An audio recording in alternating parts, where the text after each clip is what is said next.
በጣም ይቅርታ። ምን ያደርግልኛል አንቺ ይቅርታ? አደናቅፈሽ ቅጣልሽም በኋላ ሲደንባራ እያየሽ አትሄጂም እንዴ? ሳምሪሽ እንዴ አላየሁሽም ነበርኩ። ስሜን አትጥሪ ባክሽ። ያጉል ልቅደም የምትዩ ባህሪሽ የትም ሳያደርስ አደናቅፎ እንዳይጥልሽ እሺ? ስላሰብሽልኝ በጣም አመሰግናለሁ። ቆይ አንቺ ማን ነኝ ብለሽ ነው የምታስቢው? እኔ ቤዛ ነኝ። ማንንም ለመምሰል ሞክሬ ማላቅም አላደርገውም። ዝጊ ባክሽ። አስመሳይ ማስመሰሉንማ ተከነሽበታል። እኔ ላይ የተሳሳተ ግምት ሳይኖርሽ አይቀርም። ቀርብ ብለሽ ብታይኝ ይሻላል።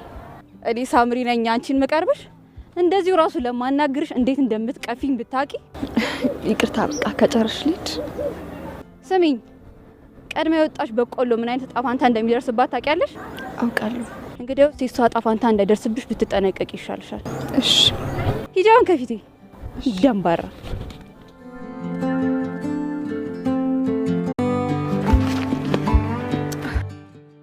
በጣም ይቅርታ። ምን ያደርግልኛል አንቺ ይቅርታ? አደናቅፈሽ ቅጣልሽም በኋላ ሲደንባራ እያየሽ አትሄጂም እንዴ?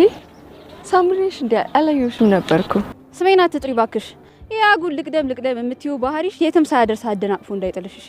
ስላሰብሽልኝ በጣም አመሰግናለሁ። ቆይ አንቺ ማን ነኝ ብለሽ ነው የምታስቢው? እኔ ቤዛ ነኝ። ማንንም ለመምሰል ሞክሬ ማላቅም አላደርገውም። ዝጊ ባክሽ። አስመሳይ ማስመሰሉንማ ተከነሽበታል። እኔ ላይ የተሳሳተ ግምት ሳይኖርሽ አይቀርም። ቀርብ ብለሽ ብታይኝ ይሻላል። እኔ ሳምሪ ነኝ አንቺን መቀርብሽ? እንደዚሁ ራሱ ለማናግርሽ እንዴት እንደምትቀፊኝ ብታቂ። ይቅርታ በቃ ከጨርሽ ልጅ ስሚኝ፣ ቀድሜ የወጣሽ በቆሎ ምን አይነት ጣፋንታ እንደሚደርስባት ታውቂያለሽ? አውቃለሁ። እንግዲያው ሲሷ ጣፋንታ እንዳይደርስብሽ ብትጠነቀቂ ይሻልሻል። እሺ ሂጃውን ከፊቴ ደንባራ።